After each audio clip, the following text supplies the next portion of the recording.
오늘은 인문학적 성서 읽기 강의의 세 번째에 해당하는 시간이기도 합니다. 요사이 선거철이다 보니까 공정이다, 상식이다 이런 말을 정말로 많이 쓰고 우리는 듣게 됩니다.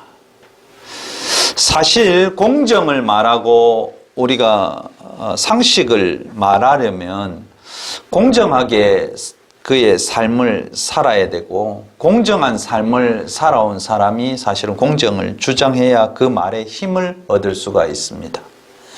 상식을 말하려면 상식적인 이해와 판단을 해온 사람이 상식을 말해야 그 상식이라는 말에 의미가 있고 뜻이 있고 사람들에게 마음에 새겨지는 것입니다. 그렇지 않으면 그 사람이 주장하는 말이 그냥 헛소리가 되고 그런 이야기를 할 때마다 당신이나 잘하세요, 너나 잘해 이런 말로 되돌아오게 됩니다.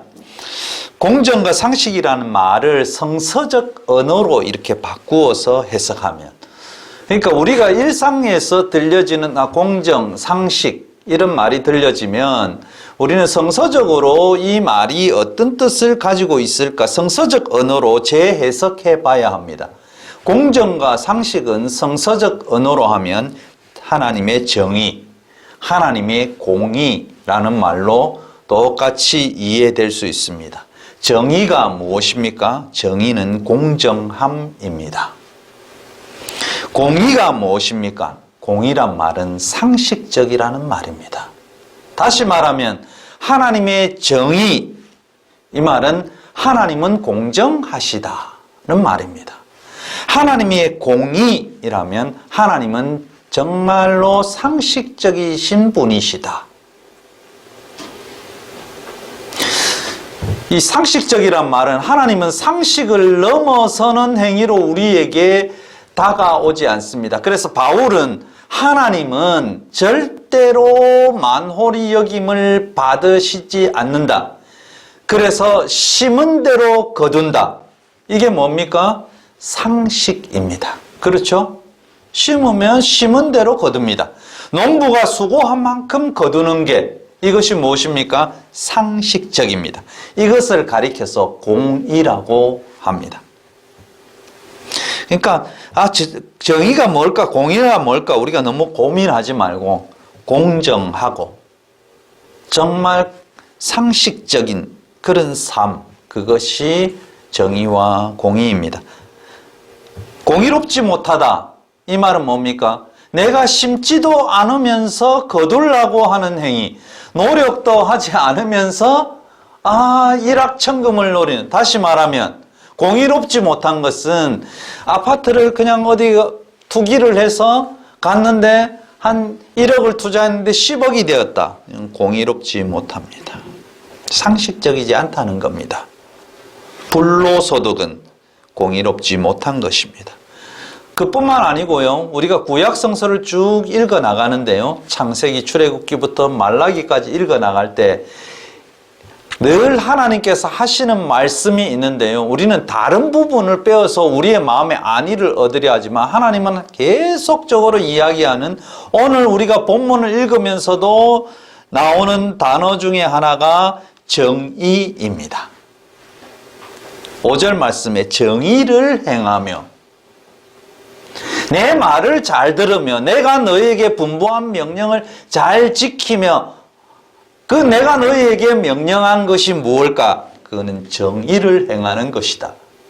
그래서 쭉 선지자들의 성서를 우리가 읽으면서 거기에 하나님의 정의, 하나님의 공의 이 단어를 빼버리면 성서를 이해할 수가 없어요. 성경 말씀을 해석할 수가 없는데 그것을 빼고도 해석하는 분들의 능력은 정말 대단하다, 저는 그렇게 생각합니다.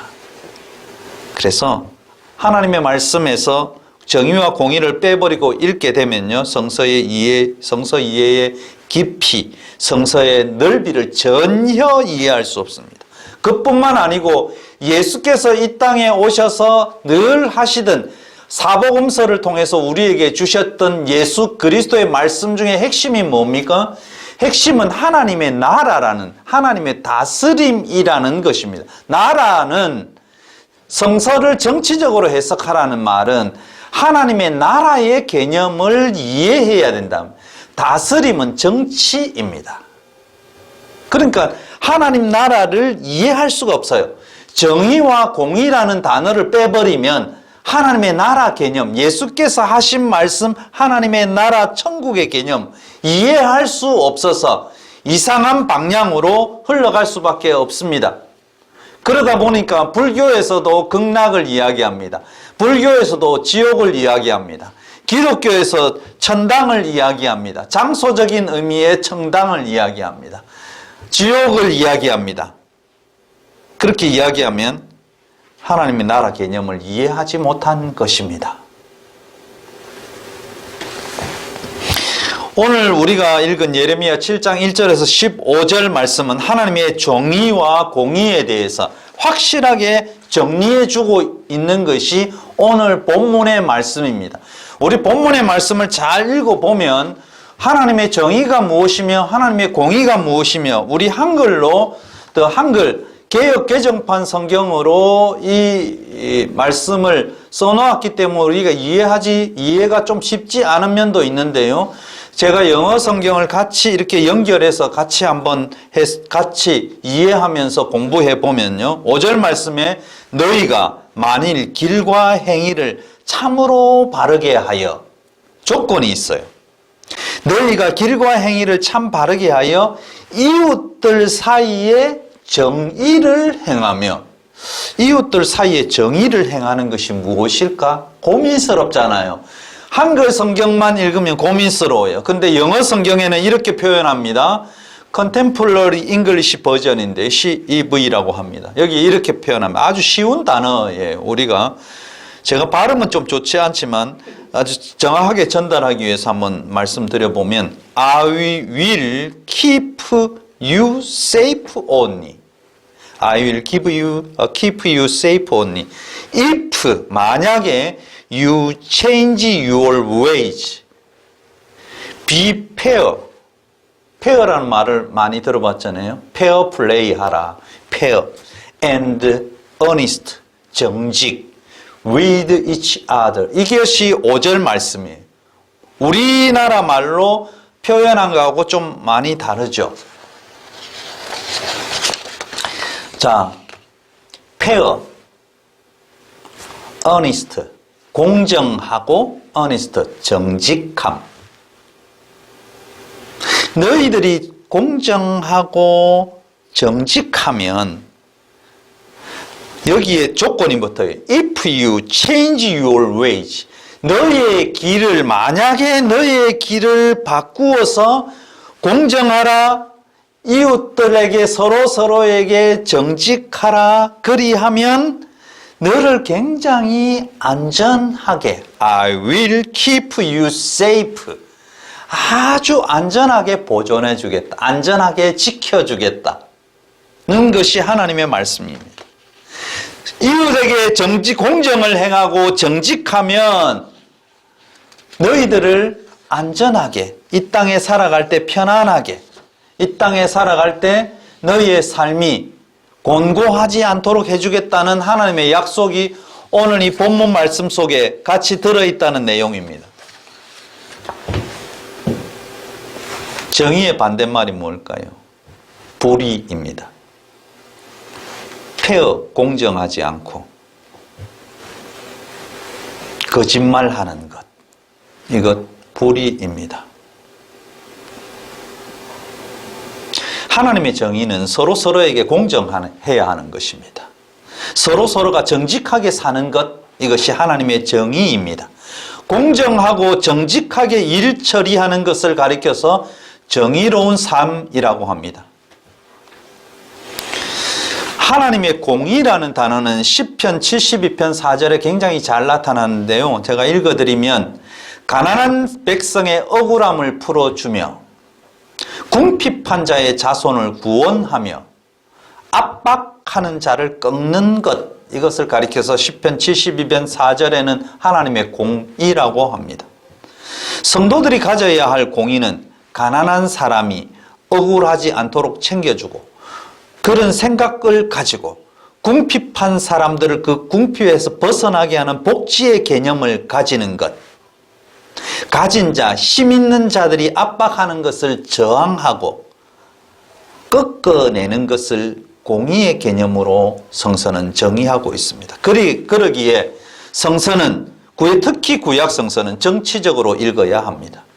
하나님의 정의와 공의의 개념은 내 개인적인 신앙, 개인적인 경건의 개념으로 이렇게 이해하게 되면 하나님이 다스리는 온 세상을 편만하게 다스리는, 공평하게 다스리는 하나님의 다스림을 거부하는 것입니다. 예수께서 말씀하신 하나님의 나라의 개념, 공적 개념의 성서의 세계관을 전혀 이해하지 못하게 됩니다. 그래서 성서를 정치적인 개념으로 이해해야 됩니다. 제가 그 친구 목사님하고 만나서 이런 이야기 했습니다. 예수께서 2000년 전에 이 땅에 베들레헴 말 구육간에 태어나실 때 그 주위에는 어린 아이의 죽음의 시체들이 즐비했다라는 이야기를 제가 했어요. 왜냐하면 헤롯이 예수님께서 태어나시는 그날 이 2살 이하의 어린 아이들을 다 죽였기 때문에 그 어린 아이들은 무슨 죄가 있었을까?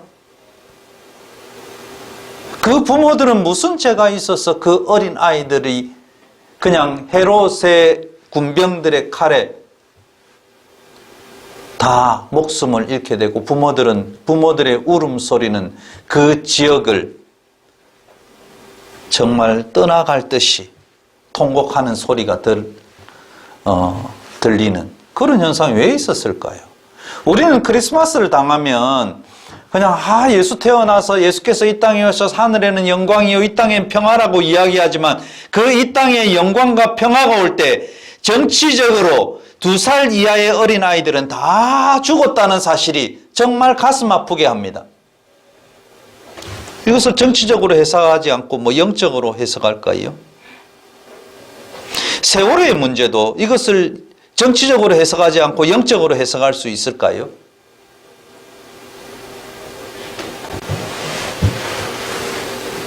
성서를 그래서 해석하는 부분에 있어서 개념을 다르게 가지면 성서가 아주 하나님께서 바라시는 방향과 다른 방향의 성서를 우리는 보게 되고 그렇게 이해하게 되고 그렇게 살게 되는 것입니다.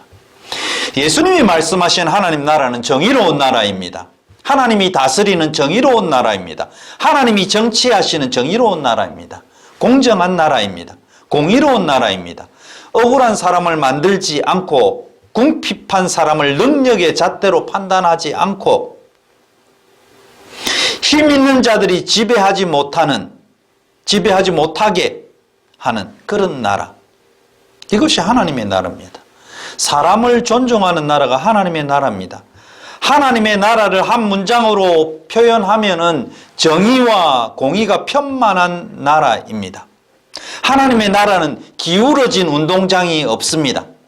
우리는 이 땅에 살아가면서 경쟁하자고 하면서 나는 위에 올라가 있고 나의 경쟁자는 기울어진 저 밑에 바닥에 있으면서도 공정하다. 우리는 공정해. 우리는 스타트 라인에 서 있고 어떤 분은 능력이 있는 분은 스타트 라인에 서 있고 능력이 없는 분은 저 50m 뒤에 서서 출발하면서 100m 우리 경쟁하자. 나를 한번 이겨봐. 이것은 공정하지 못한 겁니다. 정의롭지 못한 겁니다. 이번에 우리가 올림픽을 보면서 왜 이래 공정하지 못하노? 아무도 안 건드렸는데 왜 금메달이 왜 못 땄을까? 왜 금메달을 탈취당했을까? 나중에 이 심판은 지금 징계를 받고 있는데요. 돈을 받고 페어하게 공정하게 처리하지 않았기 때문입니다. 돈으로 힘으로 권력으로 이 사람을 매수하게 되고 그래서 결국은 공정하지 못한 가장 공정해야 될 올림픽 게임이 공정하지 못한 올림픽 게임이 되어버립니다. 그뿐만 아니고 정치도 마찬가지입니다. 돈으로, 힘으로, 권력으로 정의를 이야기하고자 합니다. 돈이 정의가 되는 나라, 권력이 정의가 되는 나라, 힘이 정의가 되는 나라. 그래서 청년들이 사실은 실망스러운 것이죠. 이 개념을 이해해야 됩니다. 돈이 정의가 되지 않는 나라, 권력이 정의가 되지 않는 나라, 힘이 정의가 되지 않는 나라, 그것이 하나님의 나라입니다. 하나님의 정의는 무엇일까? 오늘 본문 4절에서 6절 말씀에 가서 보면 너희는 이것이 여호와의 성전이라. 다시 말하면 요새 말 단어로 표현하면 너희는 이것이 교회다, 이것이 하나님의 전이다, 이것이 하나님의 전이다, 이런 말하는 거짓말을 믿지 말라고 그래요. 오늘날 교회가 이 말씀을 잘 들어야 합니다. 아, 이것이 교회입니다. 이것이 하나님의 성전입니다. 크게 만들어야 됩니다. 잘 지어야 됩니다. 하나님이 여기 계십니다. 이 말을 믿지 말라, 이 거짓말을 믿지 말라고 누가 이야기합니까? 하나님께서 예레미야, 눈물의 선지자 예레미야를 통해서 주신 말씀입니다. 그렇게 하나님의 성전에 대해서 하나님께서 내가 이 전에 있을 것이다, 하나님의 성전에서 영광을 받을 것이라고 하신 하나님께서 예레미야 선지자를 통해서 지금 와서는 왜 이 성전, 이거 하나님의 성전이야, 이 하나님이 여기 계셔, 이런 말을 거짓말이라고 하는가? 믿지 말라고 하시는가? 왜 믿지 말라고 했을까? 그 정답은 5절에 있습니다. 만일 너희가 길과 행위를 참으로 바르게 하여, 다시 말하면 너희가 지금 가는 길, 너희가 행동하는 이 행동이 바르지 않다, 바르지 않는데, 이것이 내가 하나님 믿는다, 내가 그리스도를 믿는다, 그 거짓말이다, 이 말입니다. 이웃들 사이에 정의를 행하지 않으면서 내가 하나님 믿습니다, 하나님께서 나를 인도하시고 하나님 우리의 자손들을 축복하실 것이다, 그거 믿지 마라, 그 거짓말이다. 이방인과 고아와 과부를 압제하고 있습니다. 무죄한 자의 피를 흘리고 있습니다. 다른 신들을 따라가면서 화를 자초하고 있습니다. 그러면서 하나님 믿는다, 예수 믿는다, 여호와 성전이다, 이런 말을 하면서 이 거짓말을 믿지 마라, 거기 하나님 없다, 이 말입니다. 생각과 행동을 하나님의 말씀과 완전히 다른 길을 나가면서 교회에 나가는 것이 마치 하나님이 나를 보호하시고 나를 keep safe하게 나를 보존해 주시고 나를 축복해 주시고 우리 자손 만대로 영원토록 부자가 되게 하시고, 이것은 하나님의 말씀과 전혀 다른 말입니다. 이러면서 하나님이 나를 보호하고 하나님이 나를 지킨다는 안위를 믿는다는 것은 거짓말이라고 오늘 성서는 하나님께서 직접 말씀하신 성서에는 기록해 놓고 있습니다. 4절 말씀을 영어 성경에 가서 보면 이렇게 표현합니다. Don't fool yourself. My temple is here. 나의 전이 여기에 있다. In Jerusalem. 나의 성전이 이 예루살렘에 있다. 그러나 that doesn't mean, 이것의 의미는 I will protect you. doesn't. 내가 너희를 보호해 주겠다는 개념을 전혀 가지고 있지 않다는 말입니다. 좀 대단하시죠? 나의 성전이 예루살렘에 있다고 바보짓 하지 말라. 내가 너희를 보호해 주겠다, 내가 너희를 보호해 줄 것이다, 지켜줄 것이다, 그런 뜻이 아니다라고 오늘 성서는 우리에게 강력하게 말씀합니다. 너희가 교회 나와서 예배 드린다고 내가 너희를 지켜줄 것 같냐? 그런 의미는 전혀 아니다. 어떤 삶을 살아야 내가 너희를 안위하게, 편안하게, 너희를 프로텍트, 너희를 보호해 줄 것인가? 어떤 삶이어야, 하나님을 알고 사는 사람의 삶이 어떠해야만이 너희를 지켜준다, 너희에게 영생을 선물로 줄 것인가? 이 5절에 이렇게 분명히 답을 하고 있습니다. 너희가 정직하게, 공정하게 그렇게 살아가면 너희를 안전하게 지켜줄 것이다. I will keep you safe only. 너희를 아주 안전하게, 편안하게 지켜줄 것이다. 나의 생활 방식을 바꾸어서 이웃에게, 서로에게 공정하고 정직하게 행하기만 행하면 너희를 지켜줄 것이다. 서로에게 공정하게 대하십시오. 페어플레이의 삶을 살아갑시다. 정직한 삶을 살아갑시다. 오늘 하나님은 예레미야 선지자를 통해서 성전에서 이 말씀을 하고 계시는 것입니다. 어디서 말씀할까요? 성전에서. 너희들이 성전에 온다고, 이것이 내가 여기에 있다고 그렇게 이야기하지만 그거 다 거짓말이다. 너희가 공정과 정의와 공의의 삶을 살아야 너희들을 지켜주고 너희를 편안하게, 너희를 안전하게 해줄 것이라고 하나님은 약속했습니다. 정의로운 성도의 삶은 이방인과 고아와 과부를 압제하지 않고 무죄한 자의 피를 흘리지 않으며 다른 신을 따라가지 않는 삶입니다. 우리가 이방인 들어가고 고아 들어가고 과부 들어가니까 아이고 이방인과 고아와 과부를 압제한 적이 나는 없어, 이렇게 생각할 수 있습니다. 우리가 언제 무죄한 자의 피를 흘리게 했겠습니까?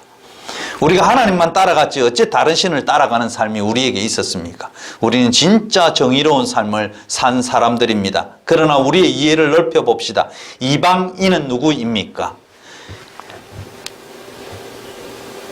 나와 전혀 관계가 없는 사람을 가리켜서 성서는 이방인이라고 합니다. 우리 동네, 내 옆에 살지 않는 사람, 나와 전혀 관계가 없는 사람, 학연, 지연, 친척의 관계로 얽혀 있지 않는 사람, 이 사람을 가리켜서 이방인이라고 합니다. 영어 성서의 오늘 본문의 말씀 이방인의 개념을 이렇게 표현합니다. Stop taking advantage of foreigners. 이방인을 이용하여 이득을 취하지 말라. 연고가 없다고 해서 나와 좀 관련이 없는 사람, 나보다 연약한 사람, 우리가 이민 가면 굉장히 연약해요. 왜냐하면 언어도 안 통하지요. 삶의 장소도 바뀌었지요. 친척도 없지요. 친구도 없지요. 굉장히 불리한 상황입니다. 그래서 미국 이민 가신 분들이 다 이웃에게 다 사기를 당합니다. 왜냐하면 말도 통하겠다, 이거 해주겠다, 저거 해주겠다 하면서 돈 다 빼앗아 버리고 결국 아무것도 없이 다시 시작해야 되는 경우들이 참 많이 생겼다고 합니다. 이런 걸 가리켜서 이방인이라고 합니다. 나와 전혀 관계가 없는 사람, 내가 이용해 먹어도 될 수 있는 사람, 연약해서 나를 의지해야 될 사람, 이런 사람을 이용해서 돈을 벌고 자기의 성공을 만들어가는 사람, 이런 사람을 가리켜서 이방인입니다. 이 이방인을 압제하지 마십시오. 고아, 과부, 의지할 곳이 없는 사람입니다. 혼자서 살아가기 힘든 사람입니다. 나의 도움이 꼭, 이웃의 도움이 꼭 필요한 사람입니다. 혼자서 도저히 살아가기 힘든 이웃을 향해서 자기 자신을 뻐기듯이 자랑하는 것은 압제이기도 합니다. 즉 자기를 드러내기 위해서 남을 업신여기고 자랑하고 압박하는 행동, 이것을 가리켜서 이방인과 고아와 과부를 압제하는 행위라고 오늘 성서는 말씀하고 있습니다. 무죄한 자를 피를 흘리지 않는 것을 말합니다. 6절에 다른 신을 따라 화를 자초합니다. 우리가 언제 다른 신을 따라갔습니까? 우리가 불교를 믿었습니까? 이슬람을 믿었습니까? 잡신을 믿었습니까? 무속을 믿었습니까? 다른 신을 따라간다는 것은 자기 유익을 위해서 신을 만드는 개념과 똑같습니다. 우리 속에는 다른 신들이 참으로 많이 있습니다. 성공이라는 신도 있고요, 물질제일이라는 신도 있고, 돈이라는 신도 있습니다. 이것이 모든 사람의 인격과 삶을 결정하는 신이 되어버렸습니다. 여기에 따라가지 못하고 뒤처지는 사람을 향해서 우리는 루저, 실패자라는 표현을 씁니다. 낙인 찍어버립니다. 이것이 다른 신을 뒤를 따라가는 우리의 모습입니다. 모세가 출애굽기 32장에 가서 보면요, 십계명을 받기 위해서 40일 동안 시내산에 올라가 있습니다. 그때 백성들과 아론이, 아이고 우리를 이 애굽에서 인도한 신이 안 보이네. 우리를 인도해낸 신의 형상을 만들자 해서 아론이 이 백성들의 힘에 못 이겨서 금송아지를 만듭니다. 그래서 금송아지가 만들어 놓고 나서 송아지라고 표현했지만 실제로 그 당시 근동에는 황소를 숭배하는 그런 신앙이 있었습니다. 실제는 황소지요. 황소 모양의 형상을 만들고 이것이 우리를 애굽에서 인도하여 낸 보이는 신이다. 하나님께서 결국 그들을 어떻게 했습니까? 레위 자손, 모세와 레위 자손이 이스라엘 백성들 남자만 3,000명을 죽이는 그런 아주 안타까운 일들이 거기서 벌어집니다. 하나님은 다 죽이려고 하는 극대노한 사건이 이 사건이었습니다. 자기 자신들을 위해서, 눈에 보이는 무언가를 위해서 신을 만든다는 것입니다. 무언가를 위해서 그것을 만들어서 거기를 섬기고 그것이 나의 인생을 보장해 줄 것 같습니다. 우리는 돈이면 다라고 생각합니다. 돈이 나의 안위를, 나의 세이프, 나의 안전을 지켜줄 것이라고 생각하지만 하나님은 그것이 너희에게 안전을 지켜줄 것이 아니라고 말합니다.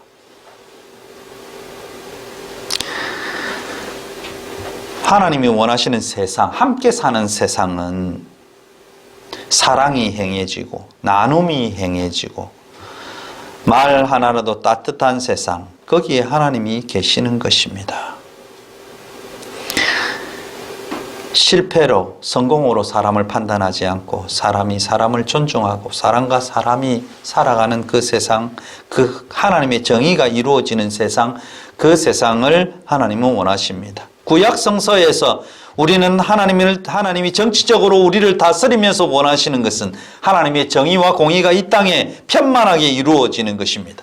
하나님은 누구에게 영생을 선물해 주겠다고 예레미야서를 통해서 우리에게 말씀하셨는가? 예수님의 말씀의 모든 근거는 구약 성서의 근거로 해서 예수님의 말씀이 그 당시 이스라엘에 들려졌습니다. 오늘도 우리는 구약 성서를 통해서 우리에게 예수의 말씀이 전달되고 있다는 사실을 우리는 기억해야 합니다. 하나님은 정의를 행하는 사람에게 영생을 선물한다고 합니다. 교회 나간다고, 성전에 있다고, 성전을 섬긴다고 영생을 선물로 받을 수 있는 것이 아니고요. 하나님은 공정하고 페어하고 어니스트, 정직한 사람에게 영생을 선물합니다. 저의 말이 아닙니다. 7절 말씀에 가서 보면 내가 너희를 이곳에 살게 하리니 곧 너희 조상에게 영원 무궁토록 준 땅이니라. 영어 성서를 읽어볼게요. Then I will let you enjoy a long time in this land. 이 땅에서 즐겁게 장수하도록 너희를 살게 할 것이다. 이 땅에서 영원토록 너희들이 살게 할 것이다. 이 땅에서 영원토록 즐겁게 너희의 자손 대대로 살게 할 것이다. Long time, 오랫동안, 영원토록.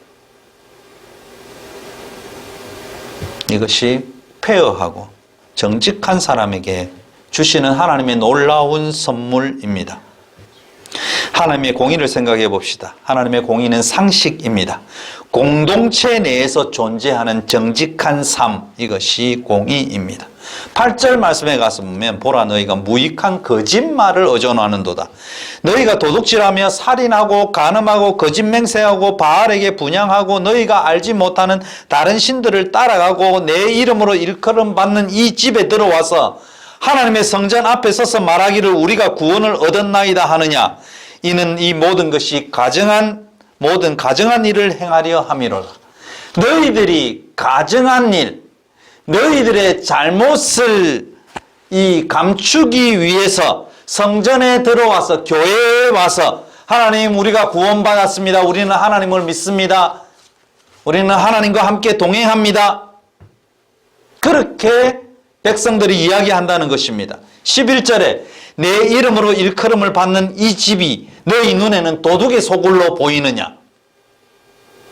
11조 하면 이 11조를 갖다가 부풀려서 하나님은 누르고 흔들어 너희에게 놀랍게 안겨주는 하나의 도깨비 방망이가 되는 그런 걸로 생각하고 이해할 필요가 없다. 내 집은 도둑의 소굴이 아니다. 하나님의 성전은 도둑의 소굴이 아니라고 하나님께서 말씀하십니다. 오늘 11절에 내가 그것을 보았노라. 여호와의 말씀이니라. 이스라엘 백성들은 여호와의 말씀이니라. 이러면 이 말씀에 엄청난 증언과 힘이 있는 것입니다. 이것이 여호와의 말씀이라 했어요. 나의 성전이 내 이름으로 일컬음을 받는 이 집이라고 표현한 11절에. 그럼 오늘 교회 아닙니까? 이 교회가 너희 눈에는 도둑의 소굴로 보이느냐?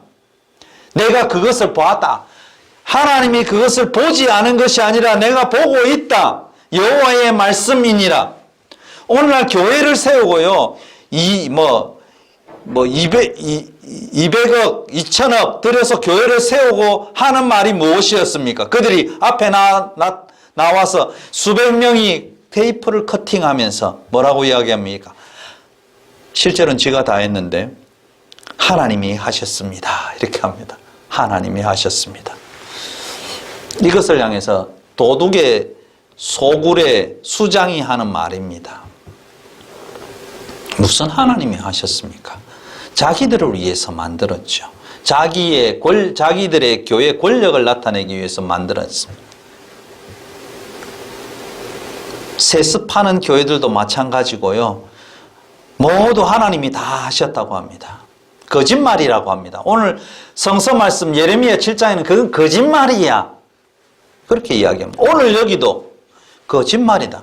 11절 도둑의 소굴에서 들어가가지고 도둑질하고 있으면서 너희들이 하나님이 다 하셨다. 내 이름으로 도둑질하느냐? 내 이름으로 거짓말하느냐? 내 이름으로 너희들 사람을 죽이고 있고 내 이름으로 거짓 맹세하고 내 이름으로 그 거짓에 대해서 증언한다. 세상에서 온갖 부정과 불법을 다 저지릅니다. 우리가 부정 불법 하니까 뭐 꼭 이 세상에 나가서 남한테 사기치고 이런 행위 같지만요. 정당한 대가를 지불하지 않고 돈을 벌게 되고 또 조상 대대로 내려오는 어떤 것을 통해서 노력하지 않고 이루어진 그런 걸 가지고 그 돈으로 교회 와서 헌금합니다. 교회를 어마무시하게 크게 짓습니다. 그들의 관심은 오직 교회에서 내가 얼만큼 이렇게 자랑스럽게 많은 것을 내느냐, 얼마나 권한을 행사하고 권위를 행사하느냐입니다.